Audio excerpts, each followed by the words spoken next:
Salut à tous, c'est Witch, j'espère que vous allez bien. Personnellement, ça va super. On a dépassé les 100 000 abonnés cette semaine, c'est juste incroyable. Merci du fond du cœur pour tout le soutien, vraiment. N'hésitez pas à vous abonner si c'est pas encore fait, et j'en profite aussi pour vous inviter à me suivre sur Instagram et rejoindre le Discord officiel de la chaîne si jamais ça vous tente, les liens sont en description. Enfin bref, la WWE est la plus grosse fédération de catch au monde. Forcément, il y a beaucoup de petits secrets hyper intéressants à découvrir, et je vais vous en partager quelques-uns aujourd'hui. Comment The Fiend a été mis en feu vivant, comment Sin Cara a pu passer à travers une échelle, comment Ricochet a pu s'écraser sur John Morrison en toute sécurité. C'est de tout cela que nous allons parler aujourd'hui, en voyant ensemble 5 secrets à la WWE, épisode 3. C'est parti. 5. Ricochet et John Morrison.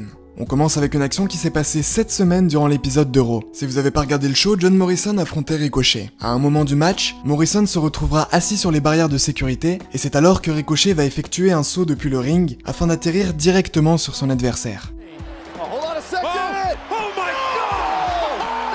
Regardez à quel point John Morrison va être propulsé en arrière. Quelques secondes plus tard, on pourra voir les catcheurs à terre et notamment John Morrison complètement KO. Mais alors comment ont-ils pu s'écraser sur un sol aussi dur sans être gravement blessés? La prouesse athlétique de cette action est absolument impressionnante. Il n'y a pas de secret là-dessus, Ricochet est juste un monstre. Par contre, au niveau de l'atterrissage, même si les caméras vont filmer les catcheurs sur le sol de l'arène quelques secondes plus tard, au moment de la chute, il y aura en fait un tapis de gymnastique derrière eux pour les amortir, qui sera caché par les barrières de sécurité. Par la suite, il sera discrètement enlevé par le staff de la WWE caché derrière les barrières, durant le plan juste après où on peut voir The Miz se diriger en fauteuil roulant vers les deux catcheurs, mais malheureusement, l'un des caméramans va accidentellement filmer par la suite le tapis qui a été utilisé.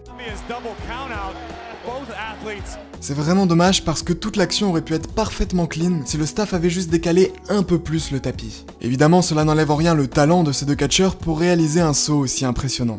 4. Les voiturettes du Royal Rumble. Comme vous le savez sûrement, le principe du Royal Rumble c'est que toutes les X secondes, un nouveau catcheur doit faire son entrée dans le match.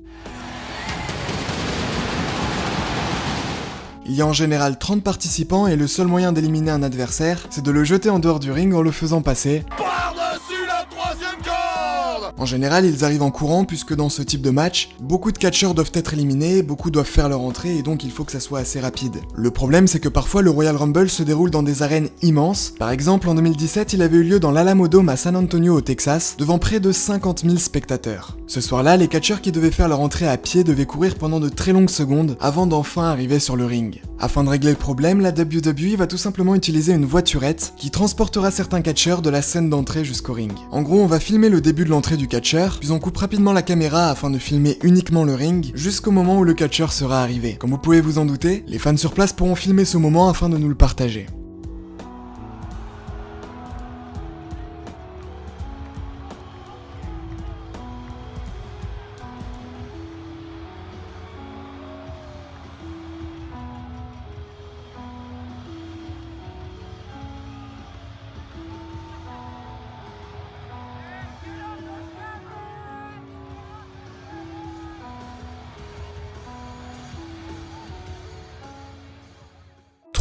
Le Fiend en feu. Bray Wyatt a depuis quelques années maintenant drastiquement changé son personnage afin de devenir The Fiend, une sorte de démon avec des pouvoirs surhumains. C'est probablement le catcheur avec la plus grosse gimmick à la WWE actuellement, et on a eu le droit à des matchs terrifiants avec le catcheur. Je parle notamment de celui durant l'édition 2020 du pay-per-view TLC. Ce soir-là, The Fiend affrontait Randy Orton dans un Inferno match. En gros, le but c'est de mettre en feu son adversaire. On aura le droit à des moments hyper impressionnants, notamment celui où on pourra voir The Fiend debout en feu, et aussi celui où il sera en feu mais au milieu du ring. Mais comment a-t-il été possible de réaliser ça sans danger? Déjà, lorsqu'il a été mis en feu la première fois, là, debout, il était en fait recouvert d'une tenue ignifuge, c'est-à-dire qui résiste bien au feu, ainsi que de stun gel. En gros, c'est un gel qu'on applique sur le corps et qui permet de mettre du feu à même la peau durant plusieurs secondes sans subir la moindre brûlure. Je pense même que pour cette action précise, pour des raisons de sécurité, sous le masque, ce n'était pas Bray Wyatt, mais un cascadeur expérimenté avec l'utilisation du feu.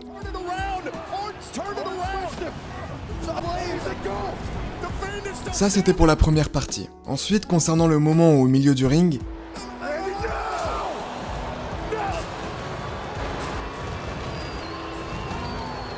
ce ne sera pas vraiment The Fiend mais un mannequin qui sera mis en feu, ça pourra se voir assez facilement notamment au niveau de la main. Tout ça a permis de nous donner un match absolument époustouflant. 2. Les cages du Hell in a Cell.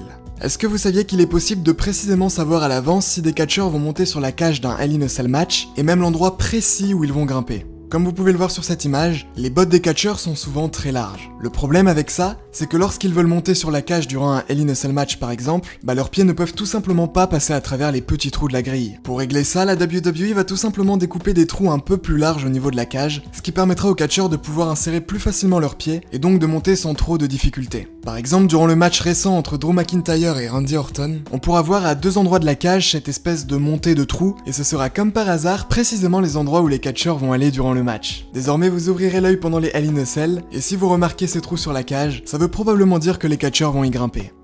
1. Les échelles. Là, on va parler d'un objet hyper utilisé à la WWE. L'échelle sert principalement aux catcheurs dans les matchs où le but est d'attraper une ceinture ou une mallette attachée en hauteur. Mais parfois, il peut arriver qu'elle soit utilisée comme arme, soit en donnant directement un coup avec,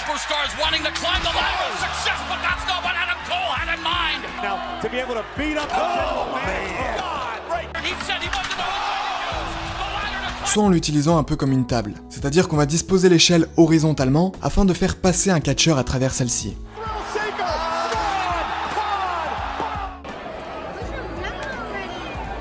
Oh no, no, no!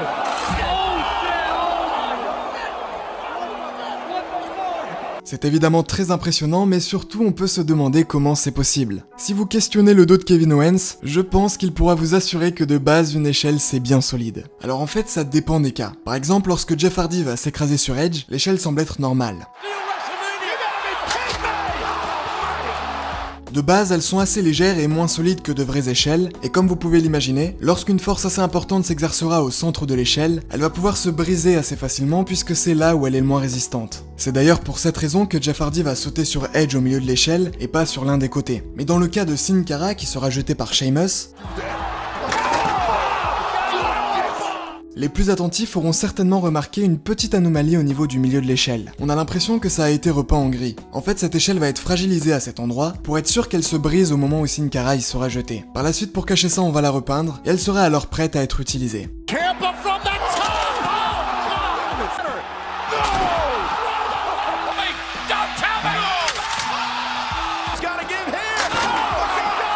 Je sais pas ce que vous en pensez, mais personnellement, je trouve ça hyper intéressant. Voilà, on arrive à la fin de cette petite vidéo. Si elle vous a plu, comme d'habitude, n'hésitez pas à vous abonner à la chaîne et à activer la cloche. Vous pouvez également me follow sur Instagram où je vais faire plein de stories durant l'été. Et vous pouvez aussi rejoindre le Discord officiel de la chaîne. Vous êtes le bienvenu. Enfin bref, on se revoit très vite pour de nouvelles vidéos sur la chaîne et d'ici là, portez-vous bien. C'était Wiz. Bye tout le monde. Yo, I ain't here for the money.